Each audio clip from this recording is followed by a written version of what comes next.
अस्सलाम वालेकुम दोस्तों, मैं आसिम सोहेल आपकी खिदमत में हाज़िर हूँ। उम्मीद करता हूँ कि सब खैर खैरियत से होंगे।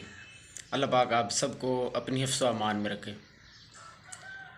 दोस्तों, अगर आपका ब्लड प्रेशर लो रहता है और ब्लड प्रेशर की वजह से चक्कर आते हैं और साथ मतली होती है, जिस्म जो है वो ढीला ढाला रहता है, जिस्म नढाल रहता है और चलने फिरने में चक्कर महसूस होते हैं और कमज़ोरी महसूस होती है, तो उसके लिए आज हम आपके साथ एक आसान सी रेमेडी पेश करेंगे। लेकिन उससे पहले अगर आप हमारे चैनल पर नए हैं तो हमारे चैनल को सब्सक्राइब कर दें, ताकि इस तरह की जो हर आने वाली वीडियो है वो सबसे पहले आप तक पहुंचती रहे। इसके अलावा फेसबुक पे भी हमारा पेज बना हुआ है डॉक्टर आसिम हर्बल शफ़ा खाना के नाम से, उसे भी फॉलो कर लें।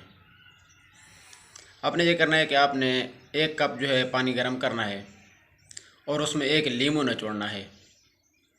इसके अलावा उसमें जो है आपने 2 चम्मच खालिस शहद के ऐड करने हैं और इसको थोड़ा सा हिलाकर जो है लौंग का पाउडर मुंह में 1 चुटकी डालकर ऊपर से ये कहवा पी लेना है। रोज़ाना इस्तेमाल करें, बेशक लगातार इस्तेमाल करते रहें, इसका कोई साइड इफ़ेक्ट नहीं है।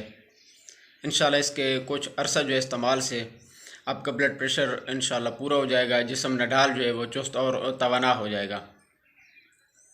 जज़ाकल्लाहु खैरा।